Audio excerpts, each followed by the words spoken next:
In the last video, we introduced alkynes and we talked about their naming. We learned how to name alkynes and also other molecules that have multiple functional groups, primarily molecules that have alcohols and amines and alkenes and alkynes.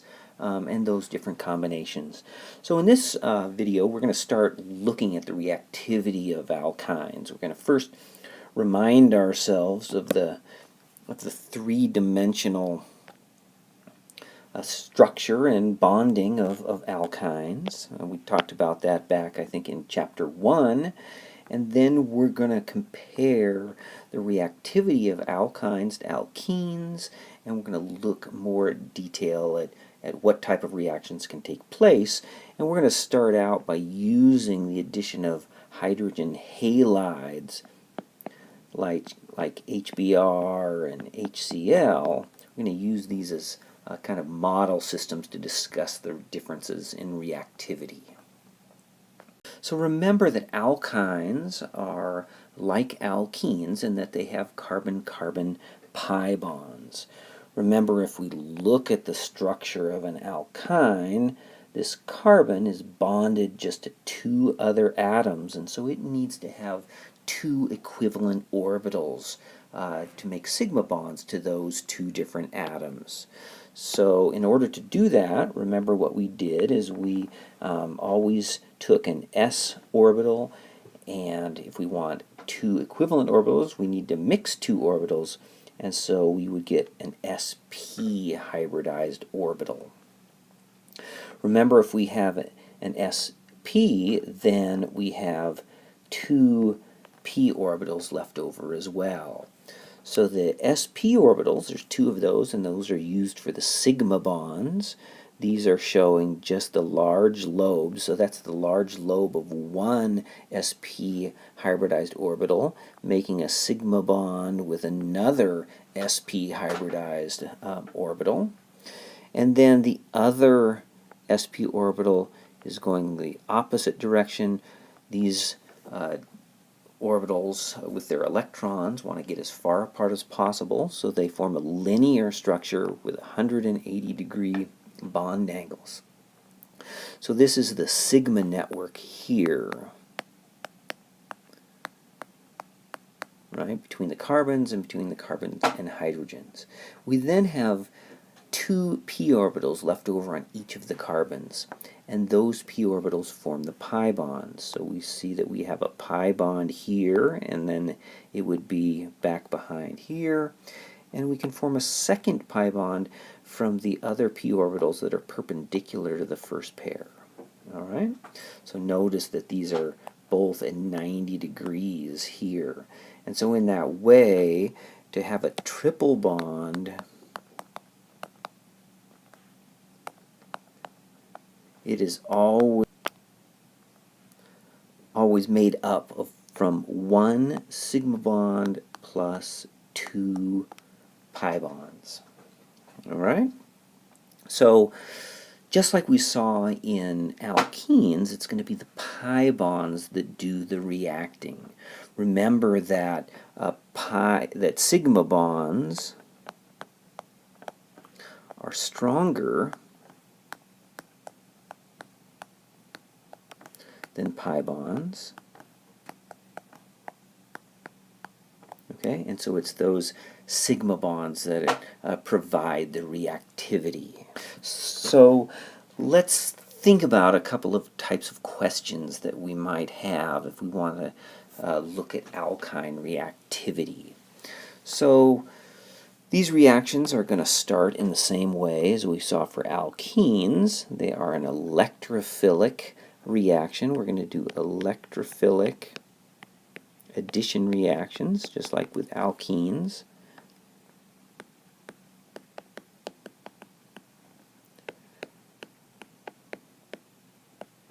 And we could ask ourselves, first off, how does the reactivity of alkynes compare to alkenes? So which one is more reactive? We could look at whether an alkyne will react only once. It's got two pi bonds, right? It could react once, or will it react twice? And Along with that, we have issues of regio selectivity and possibly even stereoselectivity.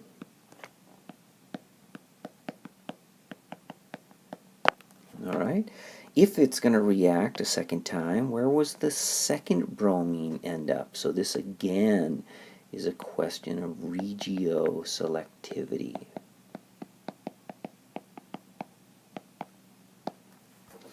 All right, so let's compare.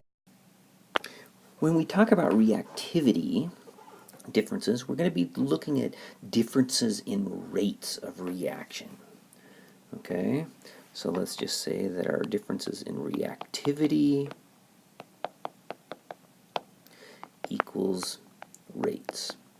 Okay, so what is it that controls the rate of the reaction? Okay, the rate of the reaction is controlled by the free energy of activation, right? This we could call the activation energy.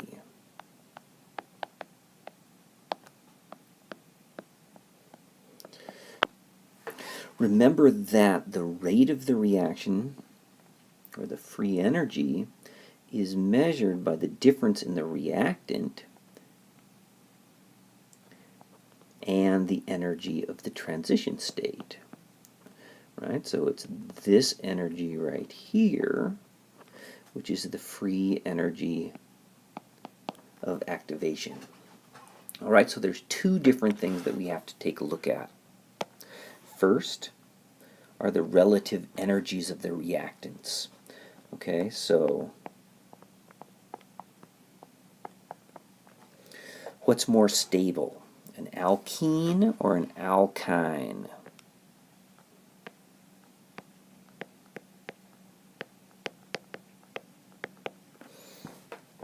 Okay, what do you think?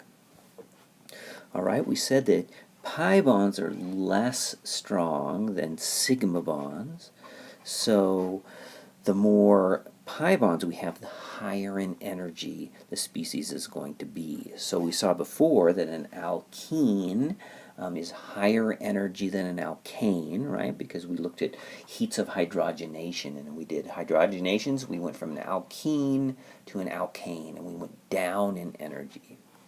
So we're going to follow that same trend. So the alkyne is going to be higher in energy than the alkene, right? So this is going to be more stable, and this is less stable. Okay, so right off the bat, we may think that because the alkyne is less stable, it should be more reactive, right? That makes sense, but that is not, in fact, taking into everything into account that we need to consider. Because the other thing that we have to consider is the energy of the transition state, because the free energy of activation is the difference between these two. Now, how do we get energy or information about the energy of the transition state? Right? We can't measure that directly. Remember, transition states don't stick around at all. They're just transient because there's the high point, the energy maximum. So remember that the way that we get information about the transition state is from the intermediate, because this is an exothermic step. This is an endothermic or endergonic step.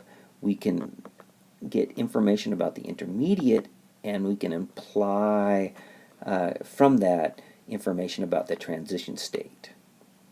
And so let's look at what the intermediates might look like. Okay, so we know the intermediate for the alkene addition, right? We've done that reaction before. We know that it follows Markovnikov's rule, right? So we put our new H over here, and we get this secondary carbocation. All right, so let's just follow a similar or analogous pathway for our alkyne. So this is going to go like this, and we're just going to start off by assuming that the regio selectivity here is similar in these two reactions. So let's draw out what our intermediate would look like then. So we would still have one pi bond left. We would have added one H onto the end. Remember, we had an H there to start with. And we'd have a plus charge. All right, so this is also a secondary carbocation because that cation, the carbon where the cation is connected to two different carbons, but we could call this a secondary vinylic carbocation, all right, because it's on a double bond. All right, so we want to compare the energies or compare the stabilities of these two. So which one of these is more stable? All right, so what's going to play a role in here? So they both have the same level of substitution, right? But the key thing here is that they have different hybridizations. Right, so this one, remember, has an H on here as well. So secondary carbocation, what type of hybridization does that carbon have? All right, so this carbon is sp2 hybridized. Remember, it has 3 bonds, it has 6 electrons around it, and it has an empty p orbital. Okay, what do you think about this secondary vinylic carbocation? It's not sp2, so this is sp hybridized. So it has 2 p orbitals on it. One p orbital is making the pi bond that's shown, and the other p orbital is empty.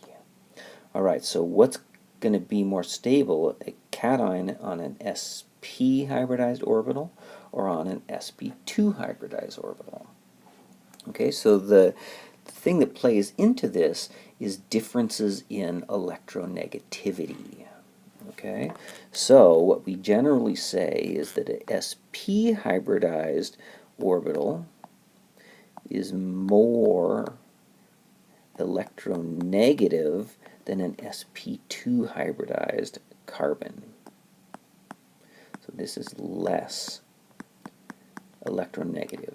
Right? sp is more electronegative because it has a greater percentage of s orbital or s character, and the s orbitals are closer to the nucleus, and so an sp orbital holds the electrons closer to the nucleus, and so that translates into being more electronegative. All right, so since we're putting a plus charge on here, we have a cation, and so the less electronegative or more electropositive carbon is going to be better able to hold a plus charge. Okay, so this is going to be more stable here. All right, and this is going to be less stable up here. Okay, so this is just the same, right? More stable. The alkene was more stable, and the secondary cation that's formed from it is also more stable.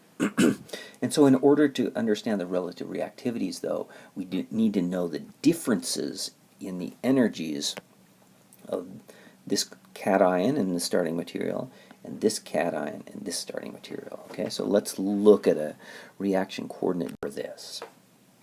All right, so here's what we see. Down here, just like we predicted, the alkene is slightly more stable than the alkyne.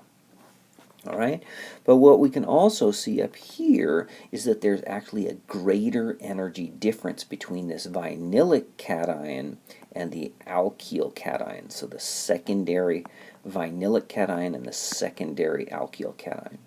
And because we're using Hammond postulate to imply information about the transition state from the intermediate, we can say that there's a bigger energy gap between the transition states than there is between the starting materials. So what that leads us to to understand here is that the free energy of activation for the electrophilic addition of the alkyne is actually larger than the free energy of activation energy for the alkene. Okay, so what does that mean about reactivity then? So this means that an alkyne is less reactive than a alkene. Okay, so this is actually counterintuitive, right? At first we said, oh, the alkyne was less stable, so it should be more reactive. But in fact, because its intermediate is even at higher energy, its delta G of activation is bigger. All right? So we now have some new types of carbocations, though, that we need to place into our kind of a scale or of stabilities. All right, so what we already know from before is that the more substituted a carbocation is, the more stable. All right, so tertiary carbocations are more stable than secondary carbocations. All right, and these are more stable than primary carbocations. Okay, and it turns out that when we add a double bond on there, we make a vinylic. The primary carbocations will be about the same stability as a secondary vinylic. Okay, so here's our secondary vinylic. Okay, like this.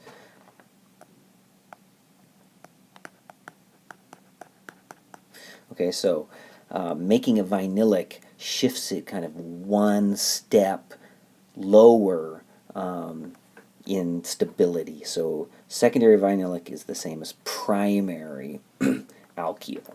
Okay, and so then this is going to be more stable than just a methyl carbocation. Right? And a methyl carbocation is going to be about the same stability as a primary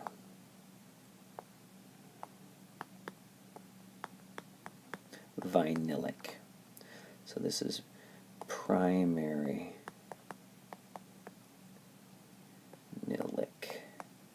Okay, so the difference between these two, the secondary vinylic and the primary vinylic, okay, this difference is going to be what leads to the regio selectivity. So the first addition of an HBr to an terminal alkyne is going to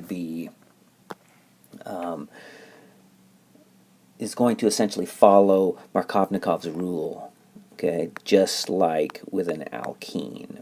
Okay, so let's just write this out. So if we add to this HBr,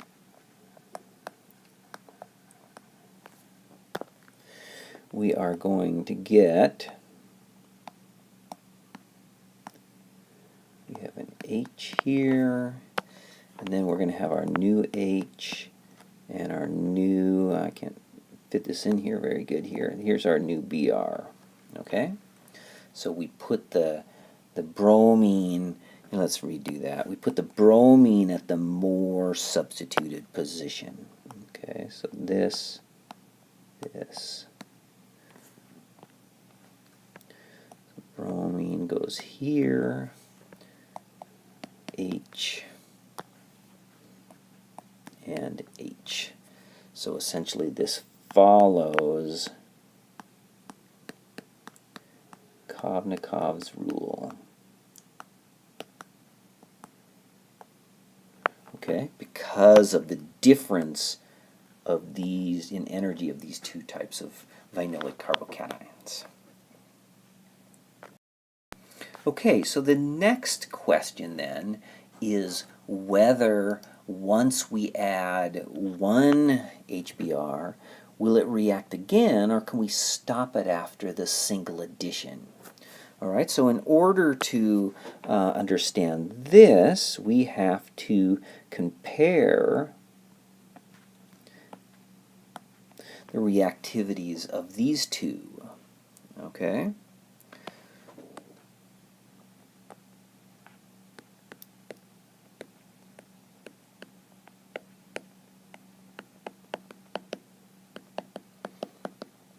Okay, we already said that an alkyne is less reactive than an alkene, but what happens when we add that bromine on there? Okay, does that influence the reactivity?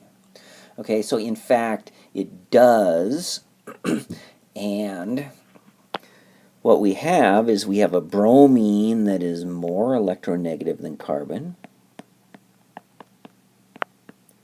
Right? And it's going to pull electron density away from that alkene by an inductive effect. All right? And because it's the pi bond, this is going to react again. It's going to be the pi bond that has to act as a nucleophile. If we take electron density away from it, it reduces the activity. Okay? So right here, the bromine reduces the reactivity of the alkene. Okay? And what we end up with is the relative reactivities here are that an alkene, just an alkene by itself, is the most reactive. Okay, then an alkyne, and then this vinylic bromide. Okay, or the alkene with the double bond on it. So what we see is that the alkyne is more reactive than this product. So what that means is that if we add HBr, all of that HBr is going to first be used up reacting with the alkene to give our intermediate, our first product, before HBr adds to this product to add again. Okay, if the first product was more reactive, then once we formed it, it would react again immediately, and we wouldn't be able to isolate this intermediate. Okay, so what we can say from this is that we can add one time with one equivalent of HBr. Okay, that means we just use a 1-to-1 ratio of alkyne to HBr, or it can be added 2 times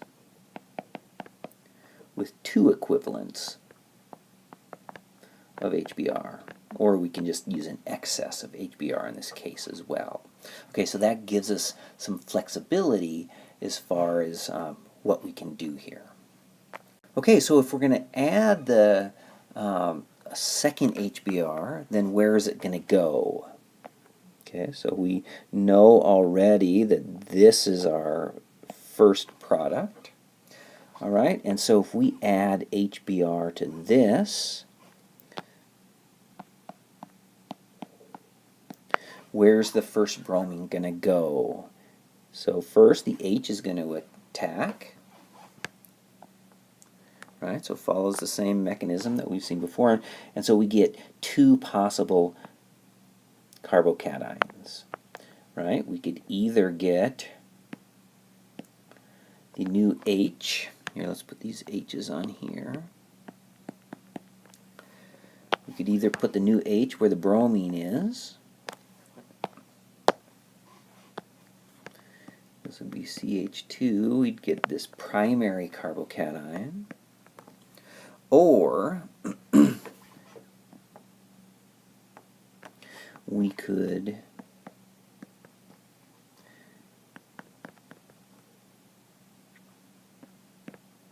get the carbocation right where, right where the bromine is. Here's our new H right there. Okay, so this would be, it looks kind of like a second or tertiary because it has 3 atoms attached. But so which one of these would be more stable?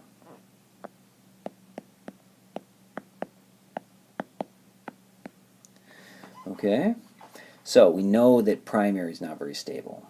But the question then is what effect does this bromine have, this one, on the carbocation? All right, so I can imagine 2 different influences here, right? One might be that bromine is more electronegative, all right? And if it's more electronegative, it would try to pull electron density away from a cation. And what would that do? That would make it less stable.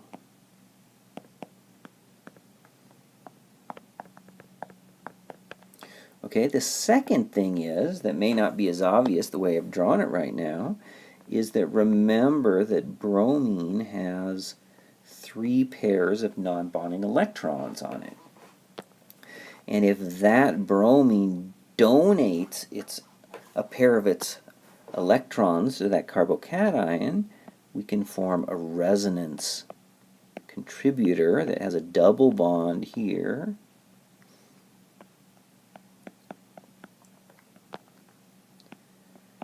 And where's the plus going to be now? Okay, now the plus is going to be up on the bromine. Okay, so we have 1 cation here, right? Remember, this is only a single cation, and the plus is being spread between 2 atoms versus 1 primary cation here. Okay, so it turns out that it's going to be this one that's more stable.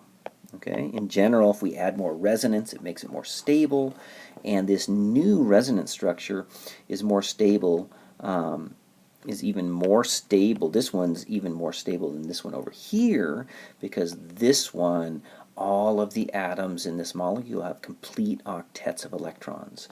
If we look at this cation over here, this carbon only has 6 electrons around it. All right, so this one is good because it has a complete octet.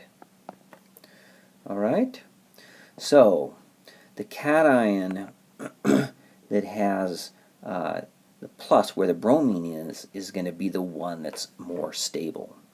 So in the second step of this, then, we've generated a bromide, right? We generated that up here, and that bromide is going to react with this intermediate. Okay, so we could draw it. It could go here. These electrons would go back up on the bromine, or we could just show this bromide here reacting with this carbocation right here. And so we're going to get our product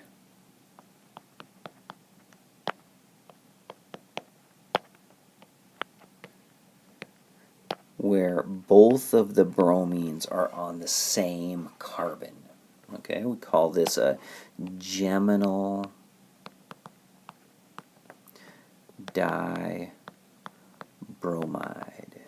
Okay, and we always get that. We always get the 2 bromines on the same carbon. Okay. All right. So let's. I'm going to add a new slide in here. We did this terminal alkyne, so we call this a terminal alkyne because it's on the end. Right. It has an H attached here. Let's look what happens when we do this on an internal alkyne. Okay, so let's do it like this. Here's our alkyne. So this one's internal.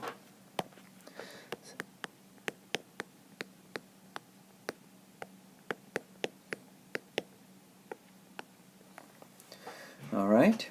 And so when this reaction takes place, okay, if we add HBr, I'm going to show you the product first, and then we're going to come back and say something about the actual intermediate here, or how the reaction takes place. So what we find experimentally is that the H and the bromine end up being on opposite sides. Okay? So this is what we would call an anti-addition.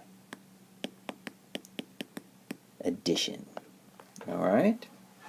So why would that be? Where else have we seen anti-additions? Right? We saw anti-additions when we added Br2 to alkenes, right? But why would we see it with HBr? Okay, the reason is that when this step takes place, all right, the rationale is here, it doesn't form a whole vinylic carbocation. What it forms is something like this, where we have the H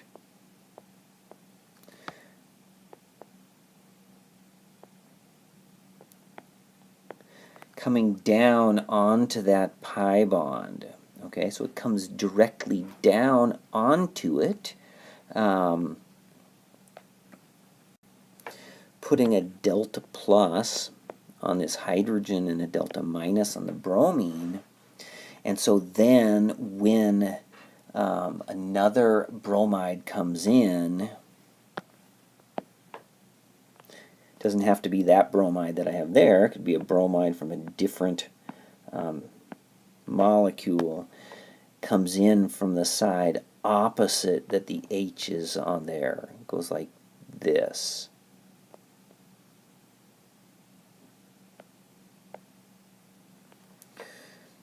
Okay, and so this comes in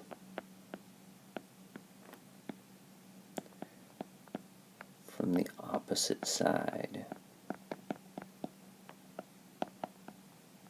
And this is sometimes called a pi complex. Okay, because it's the pi bond is just kind of coordinating to the hydrogen. Okay, so this is the rationale which explains or tries to explain this anti-addition. All right? All right, so let's just look at some examples here. So the way we're going to do this is if I just show it like this, that means only one equivalent.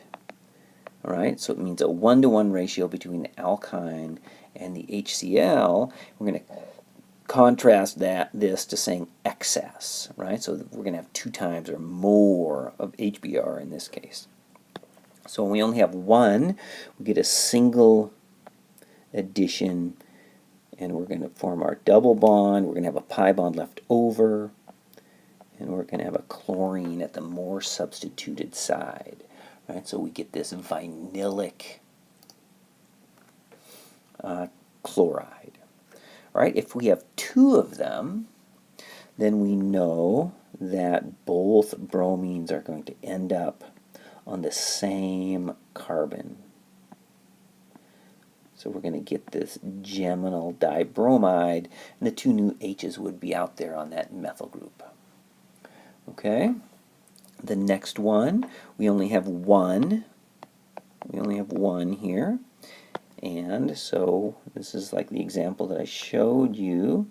Remember, it's an anti-addition.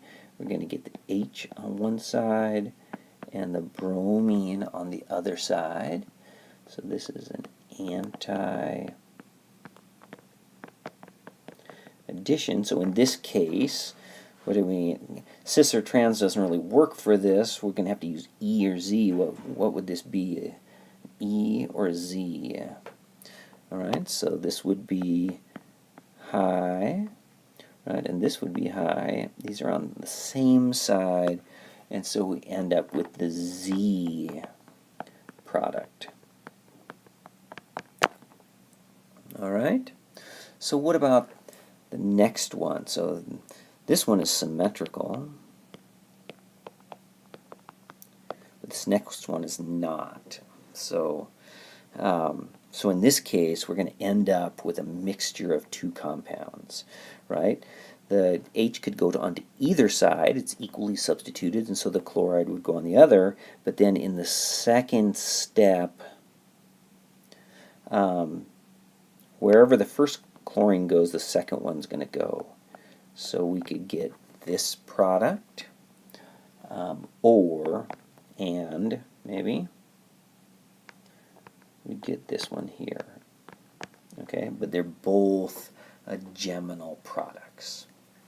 All right, so this is looking at the reactivity of alkynes versus alkenes. Remember, we saw that alkynes in general are less reactive than alkenes, but when we put a halogen on an alkene, it becomes even less reactive. Okay, the reactions are regio-selective. They follow Markovnikov's rule in the first addition, and in the second addition, the halogen adds to the same position as the first halogen, and so we get these geminal dihalides. So we can add it once or we can add twice.